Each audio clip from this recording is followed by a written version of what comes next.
10 years. That's how long we'd been married.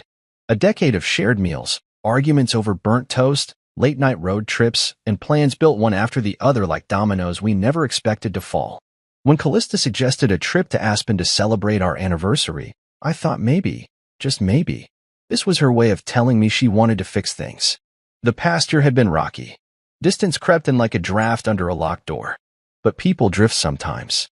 I figured the mountains might bring us back together. Fresh snow. Crackling fires. Something real. I was wrong. That evening, we were seated at a rustic lodge with a panoramic view of the snow-covered pines. The table was dressed with white linen and golden candlelight.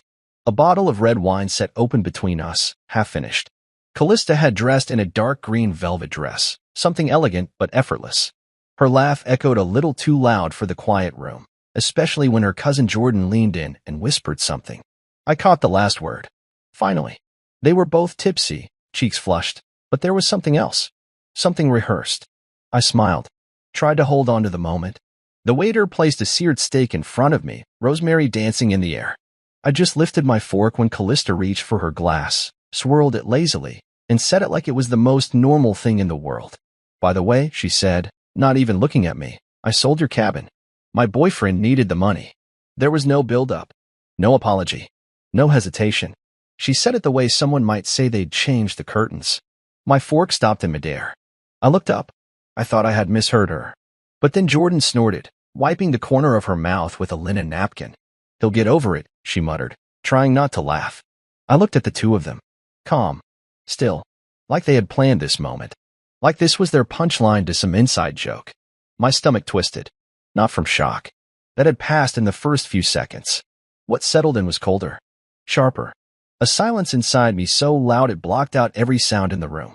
I watched her lean back in her chair, satisfied with the drama she had caused, probably expecting some kind of reaction, rage, begging, disbelief. Something to show her she'd won. But I didn't give her that. Instead, I smiled. Not the kind you give when you're happy. No. This smile was colder than the ice clinking in her wine glass. That's funny, I said softly, reaching into the inside pocket of my coat. My fingers wrapped around a document I'd folded hours ago. Not because I expected this, but because I had stopped trusting her months before. Maybe even a year. Her eyes shifted to my hand as I pulled out the envelope. Slowly. Calmly. I didn't even rush the moment. I placed it gently on the table, right beside her water glass, and slid it across the wood toward her with 2 fingers. Jordan leaned over to peek. Still smiling, still tipsy. Until she saw what was inside. Deeds. Sale contracts. Authorization signatures. Callista's name. My name. Notarized. Dated. Final. She looked confused. What's that? She asked, her voice flat now. I leaned back in my chair, not even bothering to touch the steak anymore. I sold something too, I said simply. Callista reached out with a trembling hand. She pulled the document from the envelope and began to scan it. The blood drained from her face. You sold the account, she whispered. Her voice cracked on the last word. No, I corrected her, still smiling. I sold our joint investment account. The one I built for 10 years. The one you had access to, but never contributed to. You know the one, right? The account you borrowed against when you wanted that wellness retreat in Miami last spring. Jordan wasn't laughing anymore. She looked like she wanted to disappear into the leather booth. You can't do that, Callista said, but there wasn't much force behind it. I already did, I replied, my tone flat now. 3 days ago. Every dollar. Moved. Cashed. Redirected. It's done. Her face turned red, then pale, then red again. That's theft, she hissed. No, I said, eyes locked on hers. That's partnership. You know, the kind where one person does all the work and the other pretends to care. She opened her mouth to speak, then closed it again. The silence that followed was so thick it swallowed the entire room. Even the waiter who had been approaching our table with a dessert menu took one look at us and turned back toward the kitchen. For a long moment, nobody said anything. I leaned forward just slightly, resting my elbows on the table, and studied the woman I once thought I'd grow old with. She looked nothing like the girl I met a decade ago. Or maybe she did, and I had just been too blind to see who she really was. Her lips parted again, probably to try and claw back some sort of power, but I cut her off. You sold my cabin, I said, my voice soft but controlled. Without my knowledge. Without my permission. And now you think you're still in control? I shook my head. You made your move, Callista. That was your mistake. Because now I get to make mine. Jordan finally found her voice. Look, this doesn't have to be ugly, eh? I raised my hand to stop her. You laughed, I said, my eyes never leaving Callista. When she told me what she did, you thought this was funny. Jordan looked away. I stood up. My chair scraped against the stone floor. I didn't raise my voice. I didn't throw anything. I didn't even take the documents back. I left them right there on the table like a calling card. A warning. A line drawn in granite.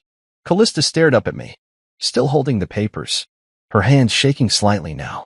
We can talk about this, she finally said, her voice barely audible. No, I replied. We're done talking. Then I turned and walked out of the restaurant. The cold aspen air hit me like a slap, but it was the kind of slap that wakes you up. I felt my breath freeze on impact, saw it cloud in front of me. I didn't look back. I didn't wait for her to follow, because I already knew she wouldn't. And that was the last moment I ever spent with her in a place we once called romantic. It wasn't a celebration. It was a funeral for everything we built, or thought we did. And the burial started with a single toast.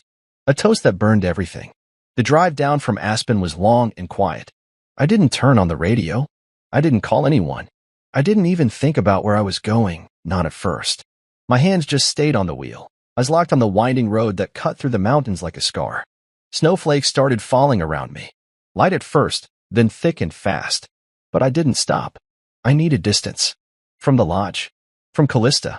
From everything I thought I understood about my life. It was strange how numb I felt. Like my body was operating on autopilot while my mind sat quietly in the passenger seat. I wasn't angry anymore. I wasn't even hurt. Not yet. Those emotions were waiting somewhere ahead, biding their time. Right now, I was just hollow. I reached Denver close to midnight and pulled up outside Rory's place. He lived in an old brick building in the Five Points district, top floor, corner unit, the kind of space that smelled like espresso and ambition. I texted him before knocking, and the door opened almost immediately. Rory didn't say anything at first. He just looked at me, his dark eyes sharp, calculating, always reading between the lines. He'd been my closest friend since college, someone who understood things without needing them explained. He saw the way I looked, the silence in my face. He stepped aside and let me in. Spare rooms made up, he said as I walked past him. Whiskey's on the counter. I didn't go to the room. I went straight to the kitchen, poured myself a glass, and leaned against the island as the heat of the liquor moved through my chest. She sold the cabin, I said after a long silence. Rory raised an eyebrow. Wait, what? Sold it? Just like that. Said her boyfriend needed the money. He blinked. Wait, what boyfriend? I looked at him. Exactly. The words came slowly, like poison leaking from a wound. I told him everything. The dinner. The announcement. Jordan's laugh. The look on Callista's face when I slid the documents across the table. When I finished, Rory didn't speak right away. He walked over to the window, looked out at the dark city beyond, and folded his arms. That cabin was in your name, he said eventually. I know. She couldn't have sold it legally. She forged my signature. Rory turned back to face me. There was no shock on his face, just something colder. Focused. She's been planning this for a while, he said. You don't pull something like that overnight. She's been working on this behind your back. I nodded. Rory walked to his desk, picked up his laptop, and opened it. We're just getting started, he muttered, already typing. Tell me everything you still share. Accounts. Properties. Anything with both your names on it. It hit me then, not emotionally, but strategically. I had been living beside someone I thought I knew, while she had quietly built a plan to gut me from the inside out. The signs had been there. The sudden interest in our finances. The random trips. The coldness in her voice when she said, we're just in a rough patch. A rough patch, she called it. Meanwhile, she was funding a man I'd never met with money from my family's land. I sat across from Rory and began listing everything. The joint investment account. The Breckenridge condo. 2 vehicles. A safety deposit box. A wine membership. The art we collected over the years. Piece by piece, we laid it all out.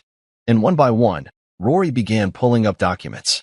She signed for the investment account as a joint owner? He asked. Yeah, 5 years ago. He tapped a few keys.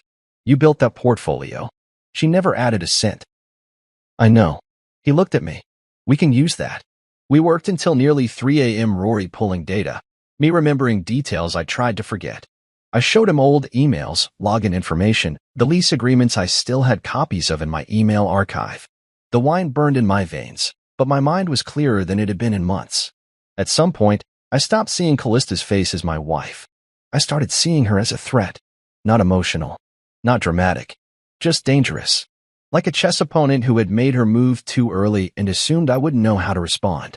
The next morning, Rory brewed strong coffee and handed me a plan.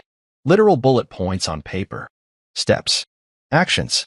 A quiet strategy that would allow me to take back control of everything she thought she had won. You said you sold the investment account, he asked. I nodded. 3 days ago. Good. Then she's probably just realizing now that her safety net is gone. That money's been moved. All of it. He smiled faintly. Perfect. We use that panic. You're going to vanish from her world. No contact. No replies. No reaction. She's going to spiral, and we're going to watch her fall into the trap she set for you. He slid a new document across the table. What's this? I asked. An affidavit of ownership and investment contribution. We'll build your defense from the ground up. If this goes to court, we're going to make sure the record shows you built everything. She just signed the forms. I leaned back in my chair. The weight in my chest had shifted. Still heavy, but different now. Controlled. Focused. I didn't want revenge. Not the kind that comes with screaming matches or broken glass. I wanted truth. Exposure. For the world, and maybe even herself, to see exactly who she had become. And I wasn't going to say another word to her until I was ready. Later that day, I packed a small duffel and moved into the spare room. I didn't take much. Just clothes, my laptop, and a notebook. Everything else could wait. I needed to disappear for a while. Let her think I'd vanished. Let her wonder. I didn't answer her texts. I didn't return her calls. When she emailed asking where I was, I deleted it without reading past the first line. She didn't apologize. She didn't ask if I was okay. She said, we need to talk. She said, why are you acting like this? She said, you're being dramatic. And with every message, every attempt to spin her betrayal into something I was supposed to accept, I felt the cold steel of my resolve harden. She'd sold something that didn't belong to her. And now I was going to take back what did. Not with noise, not with threats, but with silence and precision. Because sometimes, the most powerful goodbye is the one you don't say at all. It started with a shoebox. One of those dusty ones shoved to the back of a closet, filled with paperwork you never expect to matter again. Inside were deed copies, title transfer receipts, and a faded black and white photo of me and my grandfather standing in front of the cabin in Montana, smiling, proud, alive. That cabin wasn't just property. It was memory. My grandfather built it by hand. Every nail, every beam, he taught me how to swing a hammer on that porch. He taught me how to patch a roof, chop wood, and listen to silence without needing to fill it. And now it was gone. I sat on the floor of Rory's guest room, documents spread out around me like a crime scene. Except I wasn't the victim, I was the investigator. The cabin had been in my family for 3 generations. After my grandfather passed, it was willed directly to me. I never co-signed anything with Callista. I never gave her access. And yet, she sold it. Sold my inheritance. The signature on the title transfer looked like mine at first glance. Same looping R, same lean in the letters. But the more I stared at it, the more the details fell apart. Rory confirmed it.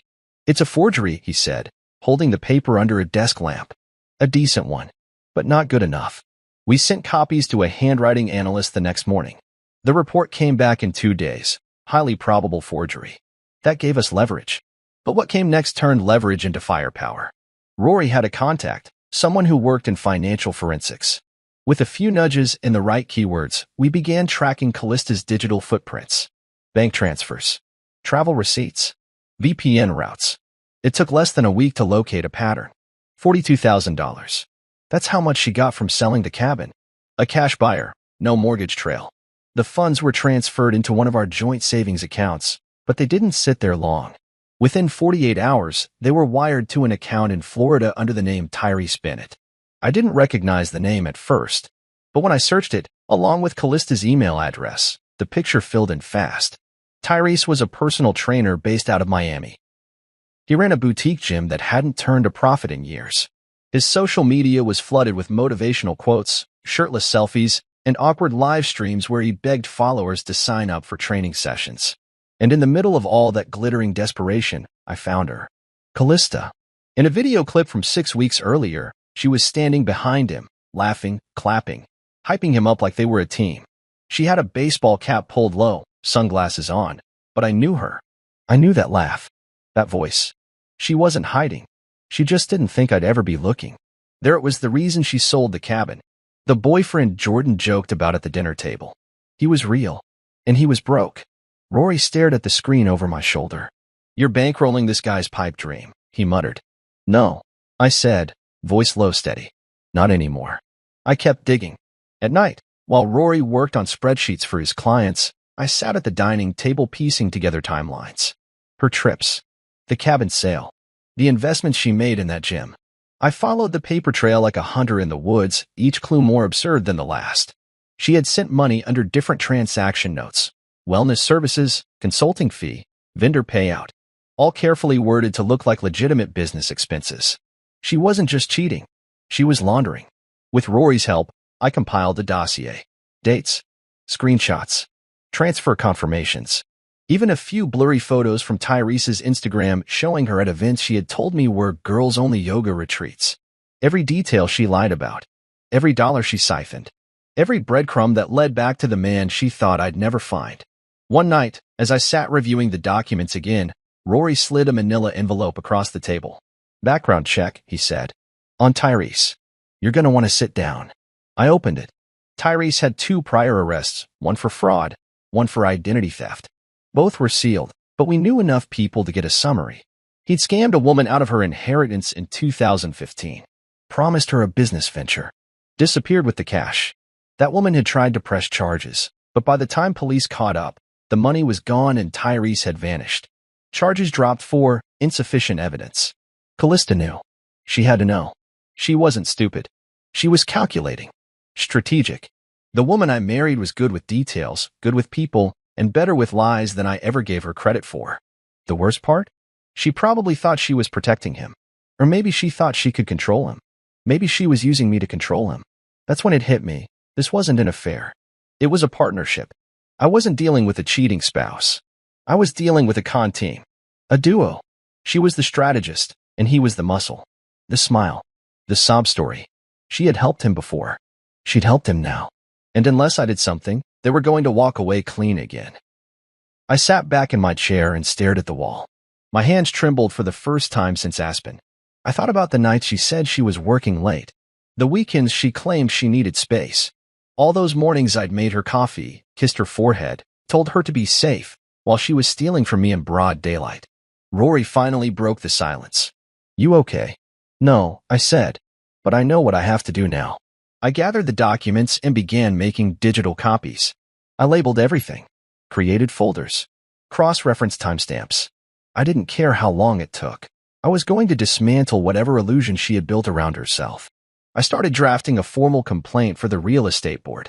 The forged title transfer was step 1. That would buy time. I also began compiling an identity theft report because I had a gut feeling we weren't done discovering just how far she'd gone. Rory suggested we keep a low profile. No direct accusations. Not yet. We needed to make sure we were ahead of them legally before we went on the offensive. So I nodded. I agreed. But inside me, something was changing. There's a moment when a man stops trying to salvage something and starts preparing to destroy it instead. I'd hit that point, and there was no coming back.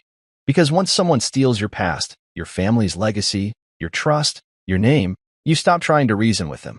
You start making sure they'll never be able to do it again. And that's when the real war begins. The first thing I did was freeze the joint accounts. Every last one of them. I didn't announce it. I didn't send a warning. I just logged in early that morning, coffee still warm in my hand, and locked it all down. With a few clicks, I stripped away her access to everything we once built together.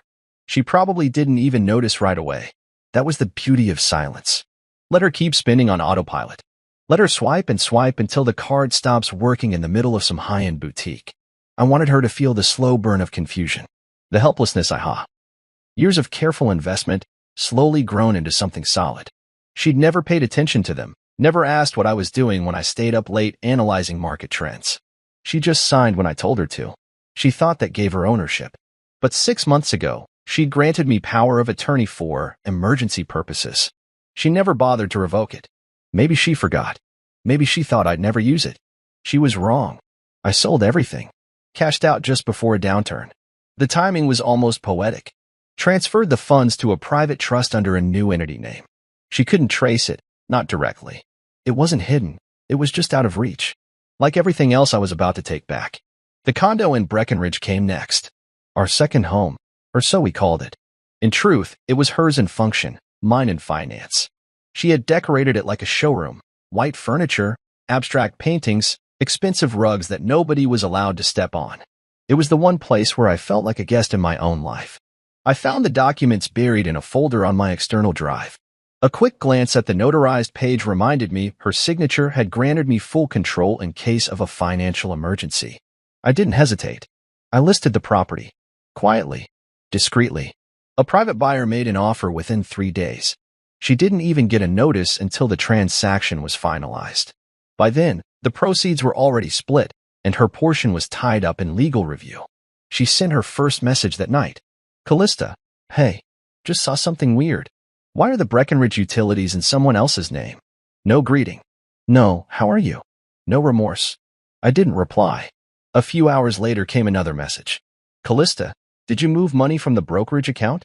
My card got declined at Whole Foods. Still no apology. No acknowledgement of what she'd done. Then a third, angrier one. Callista, are you trying to punish me? Grow up, Liam. That one made me laugh out loud. She called me immature. After forging my signature. After selling my grandfather's cabin.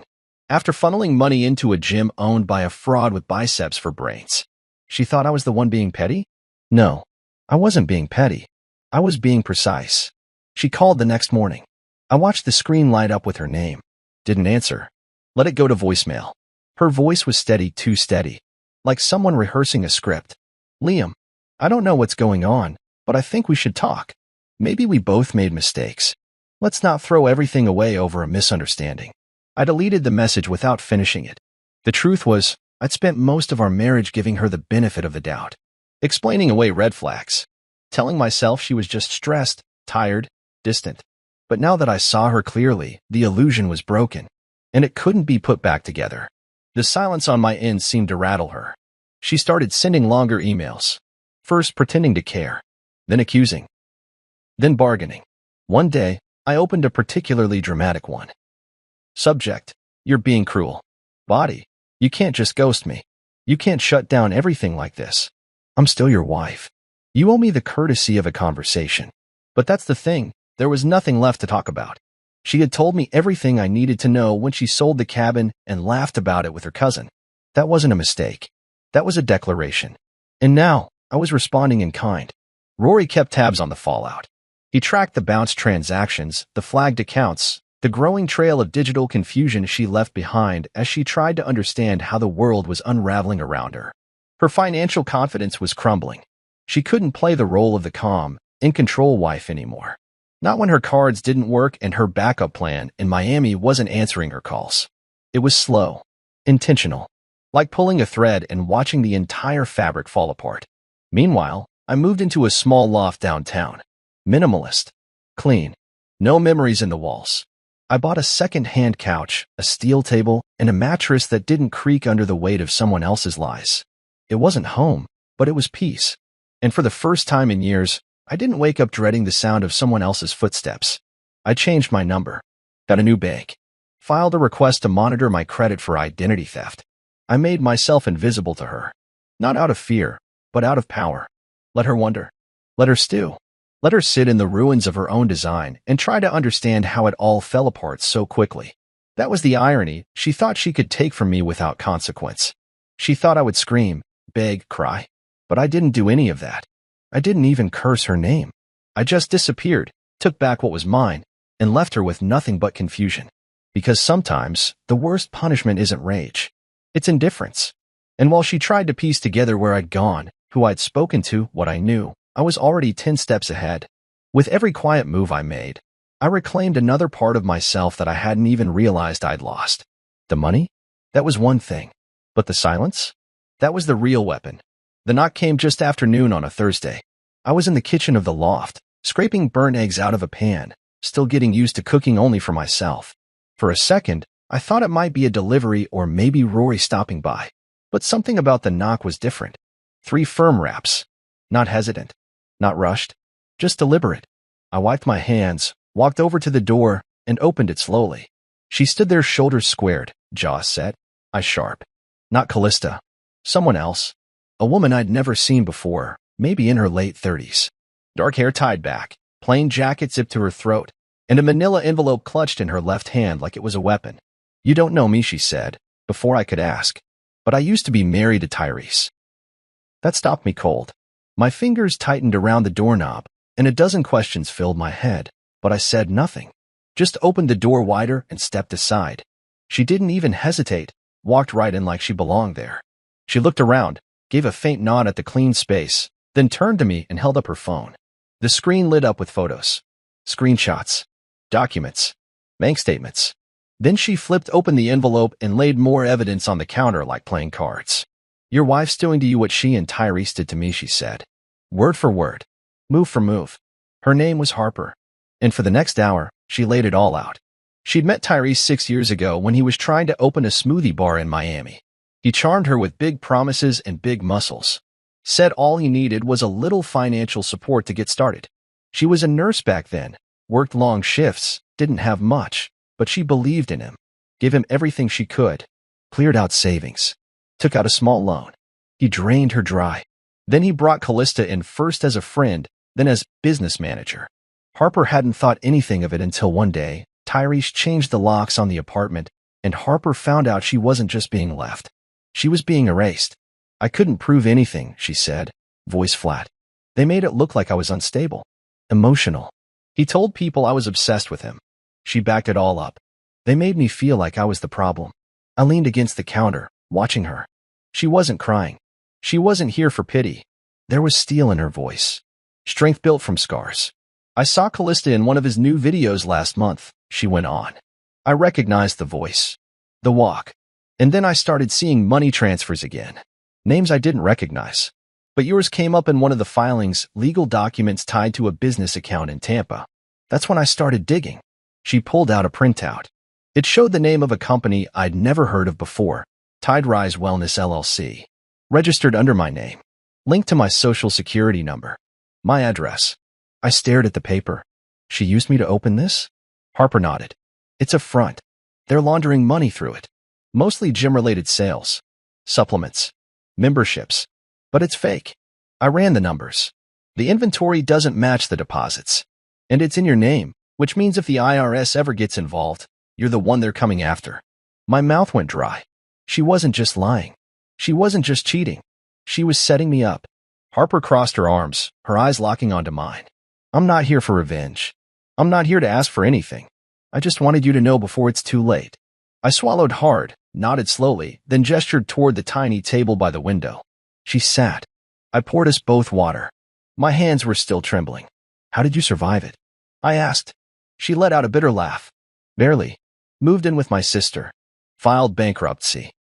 Took years to rebuild my credit. The only thing that kept me sane was knowing someone else would eventually see them for what they were. That someone, apparently, was me." We talked for another hour. She handed over everything. USB drive, documents, a timeline she had mapped out.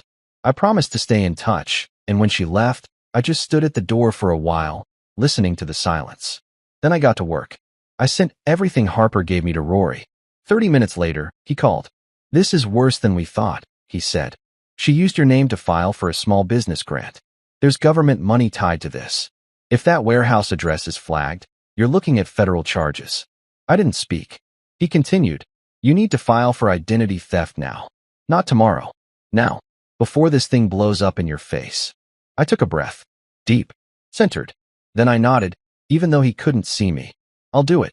And you'll need a lawyer," he added. "Not a regular one. A defense attorney.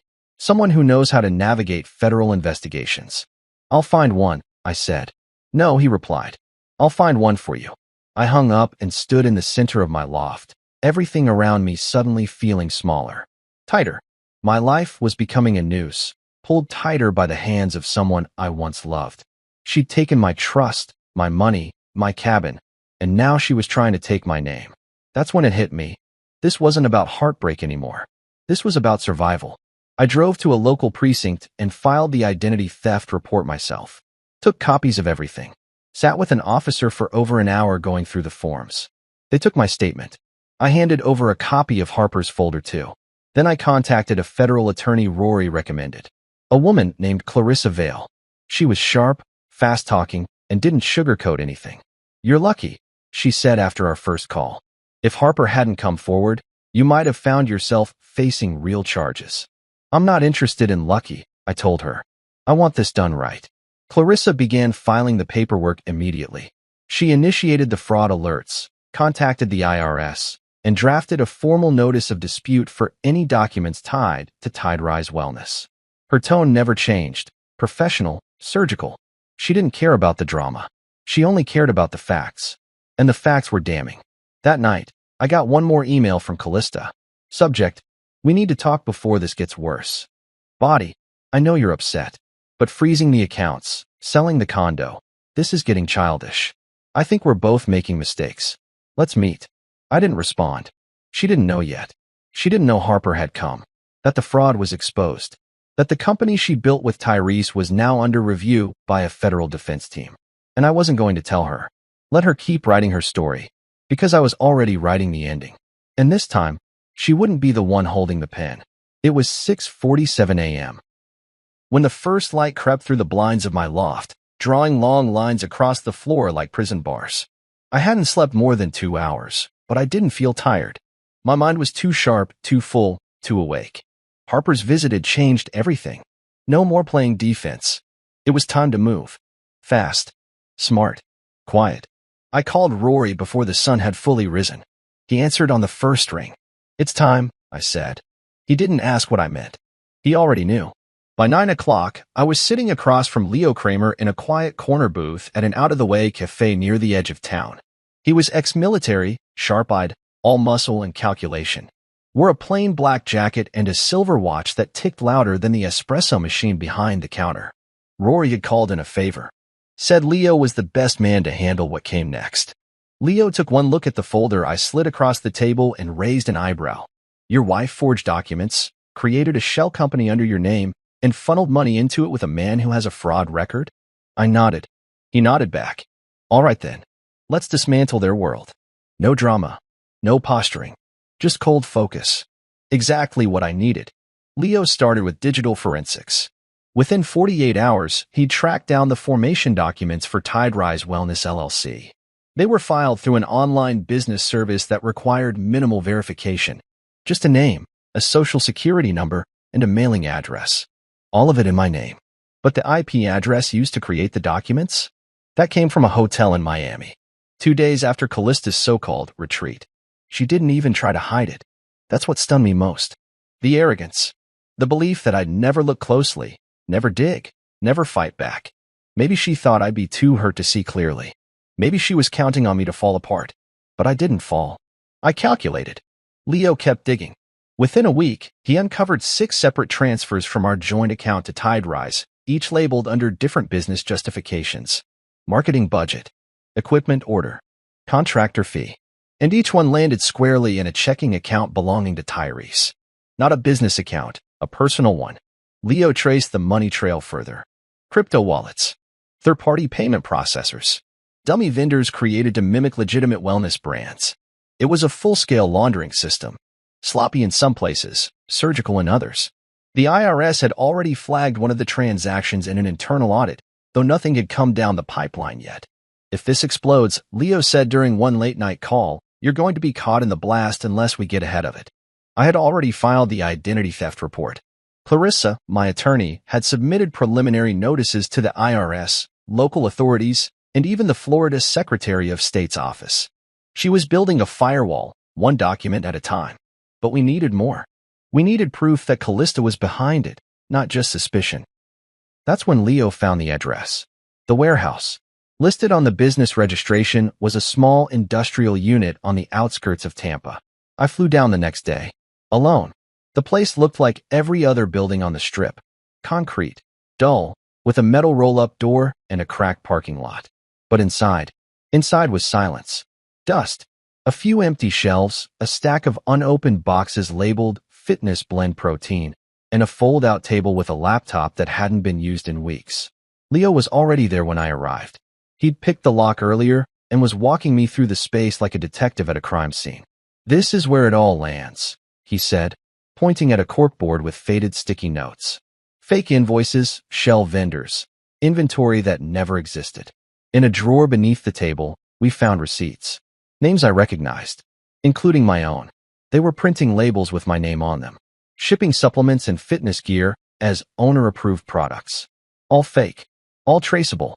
"She wanted me to take the fall," I said out loud. Leo didn't respond. He didn't need to. I took photos, gathered copies. We logged the evidence and handed everything to Clarissa. She smiled for the first time since we'd met. "This is exactly what I needed," she said. "Now we make it official." By the end of the week, she had filed formal identity theft charges, requested a forensic audit of the business, and submitted evidence to the IRS and Florida Bureau of Financial Investigations. The paper trail we had gathered was tight, solid. It screamed intent, fraud, conspiracy. My name was on everything, but now so were her fingerprints. And still, Callista kept texting. "Callista, I heard you were in Florida. What are you doing? Callista, we can fix this, Liam. I just made some bad decisions. Callista, please, let's meet. I'll explain everything." I stared at the screen. She was unraveling, but I didn't answer. Instead, I forwarded the messages to Clarissa. "She's going to try to talk her way out," I told her. "She'll have her chance," Clarissa replied. In court. 2 days later, we got confirmation. The IRS had launched a formal inquiry into Tide Rise Wellness. They called me in for a statement. Clarissa handled everything. By the time we were done, I was listed as a cooperating victim in a federal fraud case. I wasn't just defending myself anymore. I was preparing to press charges. Tyrese, still unaware of how close the storm was, posted a video on social media the next morning. He was standing in the gym, sweaty, smiling, arms wide like he was about to deliver a sermon. I watched him talk about loyalty and vision while standing in the ruins of what was soon to be his downfall. And in the background, I saw her, Callista, off to the side, barely visible, wearing sunglasses indoors, like always. I didn't feel pain when I saw her. I didn't feel rage. What I felt was quiet, the kind of silence that comes after a long storm. The kind that tells you the sky's about to clear, and what's left standing after the wind dies down is what really matters. I turned off the video and opened my laptop. Leo had sent the final piece of the puzzle. A time-stamped login, the business bank account, IP matched to her apartment, and the transaction memo, reimbursement for consultation, CL, her initials. It was over. I knew it. Rory knew it. Leo knew it. All that was left was for her to know it too. I sent the evidence package to Clarissa. She called back within the hour. "This is it," she said. "We've got her." And for the first time in months, I exhaled. Not in relief, but in preparation. Because the next time I saw Callista, it wouldn't be at a table, or a dinner, or a therapy session. It would be in court. And this time, the setup wouldn't be hers. It would be mine. The envelope was thick when it landed in my mailbox. Cream-colored. Heavy. Official. The kind of envelope that doesn't bring birthday cards or thank you notes. Clarissa had warned me I might get one, but seeing it with my name stamped in bold across the front still sent a chill through me. I brought it inside, set it on the table, and just stared at it for a moment. It wasn't a surprise, but it still felt like a punch. Inside was a civil lawsuit, filed by Callista. She was suing me for misappropriation of marital funds. According to the paperwork, I had intentionally withdrawn and concealed assets from our shared accounts, leaving her financially stranded and emotionally traumatized. The words jumped off the page like spit in my face. She was trying to flip the script. To make me the villain in the story, she wrote with her lies and forged documents. I sat back, the paper still in my hands, trying to understand the logic behind it.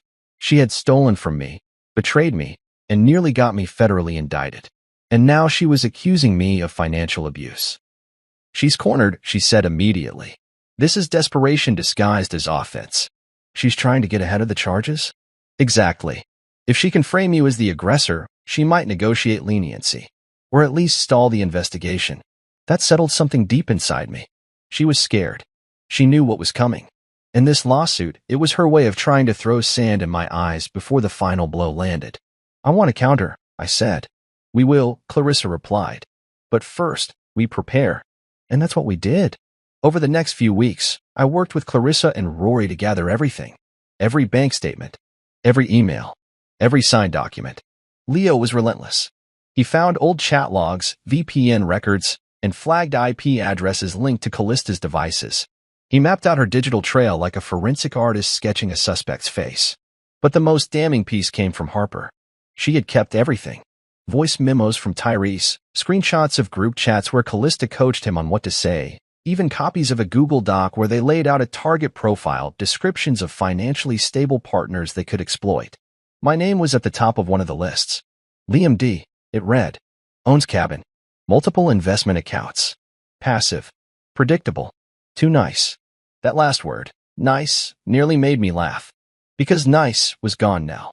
Clarissa compiled everything into what she called the betrayal files. It was a binder, 3 inches thick, tabbed by date, category, and relevance. Every forged document, every unauthorized transaction, every digital breadcrumb that led back to her and Tyrese. You know what the best part is? Clarissa said during our final prep meeting. She's going to walk into that courtroom thinking this is about a marriage. I raised an eyebrow. And it's not. No, she said. It's about a conspiracy. The day of the hearing, I arrived in a dark suit. Nothing flashy. Just clean and silent. Rory stood beside me, calm and unreadable. Clarissa was already inside, setting up the exhibits. The courtroom smelled like paper and dust. Rows of wooden benches. A judge's bench that looked like it had seen decades of lies. Callista arrived 10 minutes late. She walked in like she was the victim in a film. Hair pulled into a perfect bun, white blouse tucked into a skirt too formal for the occasion. She glanced at me, smiled faintly. The kind of smile that's meant to disarm, as if we were still something that could be fixed. I didn't return it. Her lawyer looked younger than her. Nervous. Kept checking his notes, glancing my way like he was hoping I'd slip and confirm something with a twitch of my face. The judge entered. Everyone stood. The bailiff called the case. And then it began. Her attorney started with the expected, claiming financial abandonment, emotional hardship, and the classic phrase, intent to conceal. I listened without blinking. Let him paint his picture. Let him try to cast shadows where the truth stood tall. Then it was our turn. Clarissa stood slowly. No theatrics. No raised voice. Just clarity. She presented the forged cabin sale first. Laid out the deed, my original signature, and the expert testimony on the forgery. Then she walked the judge through the financials, the shell company, the withdrawals, the digital fingerprints. She introduced Harper's affidavit. Then Leo's. Then mine. For every accusation Callista had made, we presented a wall of evidence that didn't just defend me, it exposed her. The courtroom stayed quiet. Even Callista's lawyer looked like he was reconsidering his life choices. When it came time for Callista to take the stand, she hesitated. Her hands trembled slightly as she adjusted the microphone. She tried to cry, said she was confused, that she trusted the wrong people, that Tyrese had misled her, that she didn't know what she was signing. But Clarissa was ready. She pulled out the group chat logs, the draft messages, the audio files, and when she showed the target list, with my name at the top, the silence in the room shifted. It wasn't sympathy anymore. It was realization. Disgust. The judge leaned back, steepling his fingers. He looked at Callista, then at her lawyer. I find the plaintiff's claims not only unsubstantiated, he said slowly, but intentionally misleading. This case is dismissed. With prejudice. Callista's mouth opened. But he wasn't done. Additionally, given the evidence presented today, I am referring this matter to the state attorney's office and the Department of Revenue for further investigation. Bailiff, please escort Ms. Duval to the holding area. She is not to leave the premises until interviewed by the attending agents. It happened fast. 2 plainclothes agents entered from the rear of the courtroom. One approached Callista gently. The other reached into his coat and handed her a document. Her hands shook as she read it. The color drained from her face. It was a formal notice. Charges, wire fraud, identity theft, tax evasion, conspiracy to defraud. She turned to me, her eyes wide, lips trembling. Liam, please, don't let them. But I didn't move, didn't flinch, didn't say a word. She was still calling my name as they walked her out.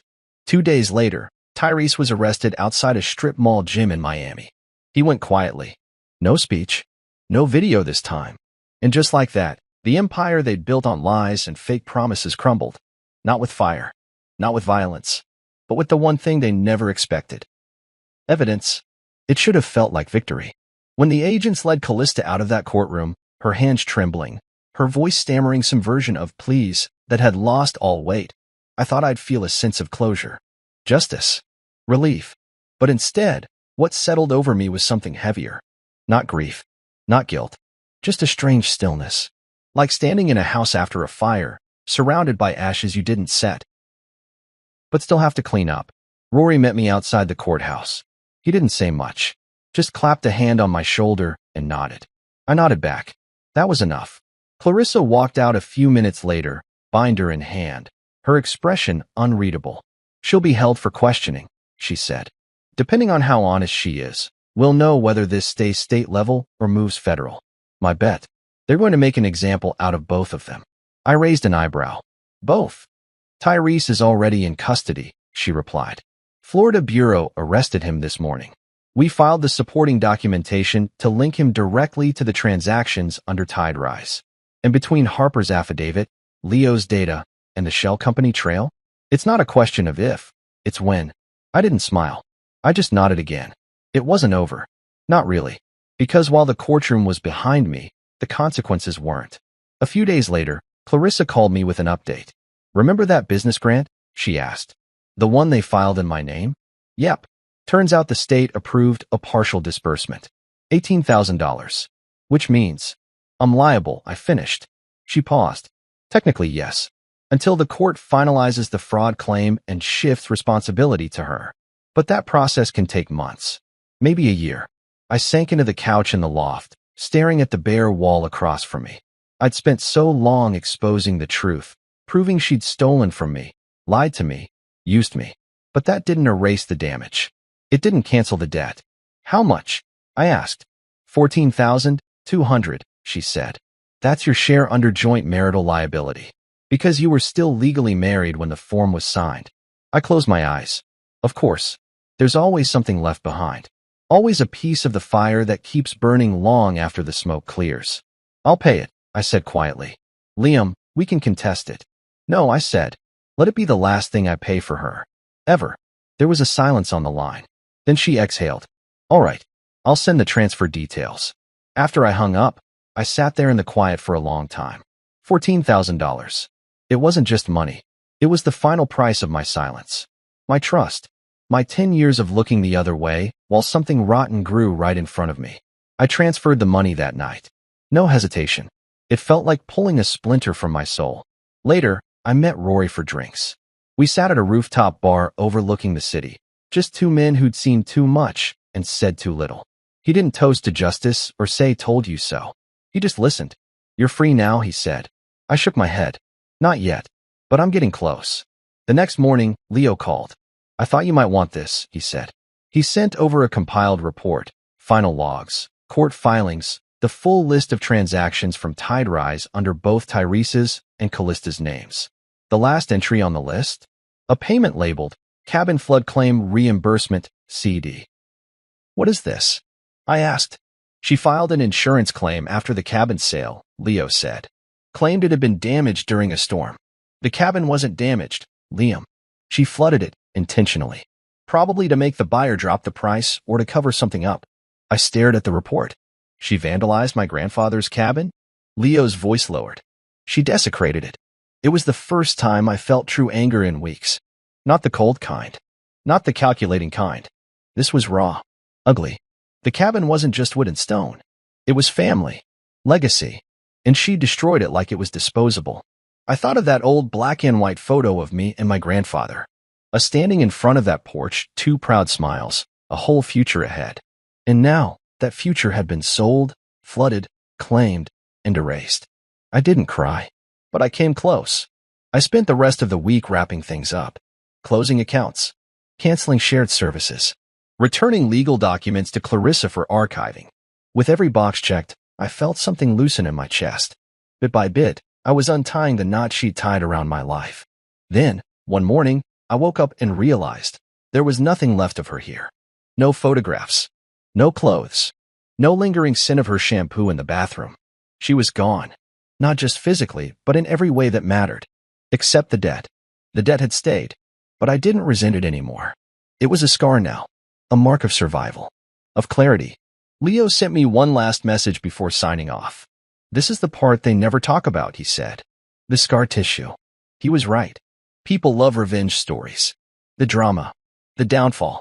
But nobody talks about what happens after. The silence. The paperwork. The therapy.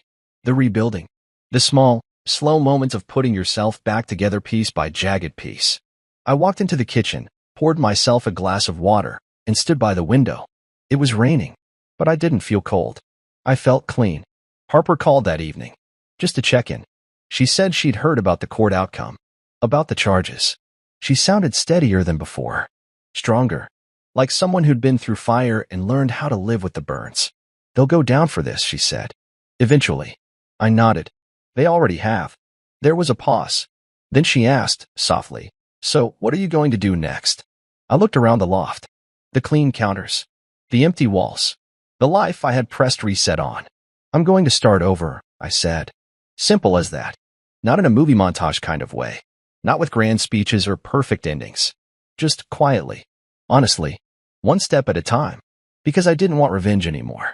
I wanted peace. And I was finally ready to find it. You think once the fire is out, you can breathe again. That after the final blow, the last courtroom appearance, the evidence, the cold click of justice, there's nothing left to burn. But that's not always true. Because some debts don't go away. Some stay, wrapped in fine print and forgotten clauses, just waiting to remind you that even freedom has a price tag. It was a letter this time. Plain envelope. No warning. No apology. Just my name printed at the top and a polite request for payment at the bottom. I sat at the kitchen table holding it between my fingers like it might bite. $14,200. I'd already known about the amount. Clarissa had explained it clearly after the courtroom chaos faded. It came from a refinancing document I signed 3 years ago, back when I was still trying to save a marriage that had already quietly packed its bags. Callista had slipped it in during a long stack of papers. We were consolidating debt, she said, lowering interest rates, making things easier. I hadn't read every word. That was my mistake. Buried deep inside was a clause linking me, jointly and legally, to a business loan. One that was now tied to the fraudulent company Tiderise Wellness. And even though she was the one who opened the account, used the funds, and forged the operations behind it, the debt was still real. And because we were married when it was created, I was liable.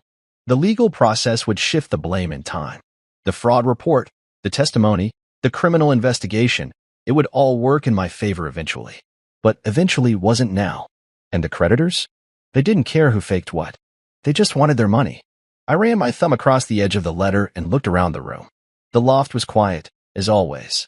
Sparse, clean, small. It had no memories in the walls, which I liked. But that morning, it felt tighter. Like the walls were leaning in again. Like I was being reminded that even after all I'd done, the exposure, the silence, the plan, there were still remnants of her tangled in my life. I thought about fighting it, about dragging it into another legal battle. But something inside me said no. No more courtrooms. No more dragging this out. I was done bleeding for her decisions. So I paid it. Quietly. Without ceremony. I walked to the bank, withdrew from my personal savings, and wired the money. The teller gave me a printed receipt. I folded it and slipped it into a drawer without reading it twice. That was the last thread. The last dollar. The final consequence of a marriage built on lies. Afterward, I walked to the park down the street. It was a cold day, gray sky, scattered leaves, the kind of afternoon that kept most people indoors. But I needed to be outside, to feel the wind against my face, to remind myself I was still here, still standing. I sat on a bench overlooking a small man-made pond and let my thoughts settle. They didn't race like they used to. No more what-ifs. No more flashes of Callista's voice echoing in my ears. Just space. Silence. Scar tissue. Leo had been right. Nobody talks about this part. The part where you're free, but still feel a little broken. The part where you win, but still have to pay. I pulled out my phone and scrolled through the last messages I had saved from Clarissa. Most were logistics, case updates, file transfers, closing memos. But the last one was different. Clarissa, You handled this with more grace than most people would. You walked away without destroying yourself to destroy her. That's rare. I hadn't replied, but I'd read that line over and over. Because she was right. And also wrong. I didn't walk away unscathed. I was still rebuilding from ashes. But I'd chosen not to be like Callista. I hadn't forged anything. I hadn't used someone else's name, heart, or credit score to fill a hole inside me. I'd responded with truth. With facts. With quiet resolve. And that, to me, meant more than revenge ever could. After sitting there a while, I pulled out my notebook, the one I'd carried since the day I left Aspen. Inside were notes from the early days of unraveling everything. Account numbers. Password resets. Legal steps. But further back, buried behind the battle plans, were scribbles of something different. Ideas for a new beginning. Dreams I'd paused. Projects I'd buried. Before Callista, I used to sketch ideas for a small retreat center. Nothing fancy. Just a quiet place tucked in the trees, somewhere people could disconnect, breathe, find peace. I flipped to the page where I'd drawn a rough floor plan. Cabin-style rooms. A shared kitchen. Walking trails. Fire pits under the stars. I hadn't looked at that page in years. But now? Now it didn't feel impossible anymore. A few days later, I drove to the edge of the city and met with a realtor. I told her I was looking for land. Somewhere remote. With trees. With silence. She showed me 3 properties. The first 2 were beautiful, but the third? It felt right. It was just a clearing, really. A few acres tucked behind a long stretch of pine trees. A creek ran along the edge. No structures. Just earth. But when I stepped out of the car and stood there, breathing in the cold mountain air, something inside me settled. It wasn't the old cabin. I'd never get that back. But this? This could be mine. Truly mine. I put in an offer. A week later, it was accepted. I didn't tell anyone at first. Not Rory. Not Leo. Not even Harper, who had become a quiet presence in my life. Someone I met for coffee every few weeks, always talking about anything except the past. But the day I signed the final paperwork, I sent her a photo of the land. No caption. Just the image. She replied with a single word. Freedom. And that's what it felt like. Not escape. Not revenge. But peace. I visited the land every weekend, sometimes just to walk the edge of the creek, sometimes to sit on a folding chair with a thermos of coffee and listen to the wind. I started sketching again. Plans. Possibilities. I didn't know how long it would take to build something, or even if I would. But the idea lived again, and that was enough. One night, as I sat by the water under a sky full of stars, I took out that notebook again. I flipped to a blank page and wrote something I hadn't dared to say aloud. She took the past, but she couldn't take the future. That's mine. The cabin was gone. The one my grandfather built with his bare hands, the one where I learned how to split firewood, where we played cards by lantern light when storms knocked out the power. Callista had taken it, sold it, flooded it, and buried it under a claim. And as much as I wanted to believe I could one day get it back, I knew deep down it was never coming home. But not everything has to. Some things are meant to stay in the past, anchored to who we were before the fire came through. I stood on the porch of the new place, a quiet stretch of forest near Flathead Lake. It was still unfinished. The siding wasn't painted yet, and there was a stack of cedar planks leaning against the east wall waiting to become a deck. But it was mine. Completely. Not co-signed, not borrowed, not attached to someone else's name or expectations. Mine. There was no grand celebration when I bought it. No Instagram post. No champagne pop. Just a signed deed, a quiet exhale, and a long drive through winding roads that didn't lead back to anything but peace. Most mornings, I woke up before sunrise and sat on the unfinished steps with a mug of black coffee. Just me and the sound of birds figuring out the day. No alarms. No schedules. No one asking for anything. The quiet didn't feel empty, it felt earned. Harper lived 2 towns over now. After the trials and courtrooms and long months of sorting through the aftermath, she decided she needed space, too. Not away from me, but away from the memory of what had happened. We never tried to force something romantic between us. That wasn't what we needed. What we shared was something different. A bond forged in betrayal. In survival. In understanding without explanation. We met up sometimes. Usually at the local cafe that served thick toast and terrible D. The silence said enough. One day, she brought a rescue dog, some kind of shepherd mix with a crooked tail and soft eyes. I sat on the ground while he sniffed me like I was a puzzle. You should get one, she said, sipping her tea. Maybe, I replied, rubbing the dog's ears. Dogs are honest, she added. They're either happy to see you or they're not. No pretending. That made me laugh. And it stuck with me. Later that week, I adopted a black lab mix from the shelter. They called him Diesel. He was all legs and tongue and had a bark too big for his skinny frame. He followed me everywhere, as if he was afraid I might vanish if he blinked. He liked to nap on my boots and howl at distant owls like they owed him money. He made the cabin feel full. I started writing again. Not stories. Not letters. Just thoughts. I filled notebooks with memories I didn't want to lose. Good ones, like the first time I caught a fish with Grandpa or the way the cabin used to smell in winter. I didn't write about Callista. Not directly.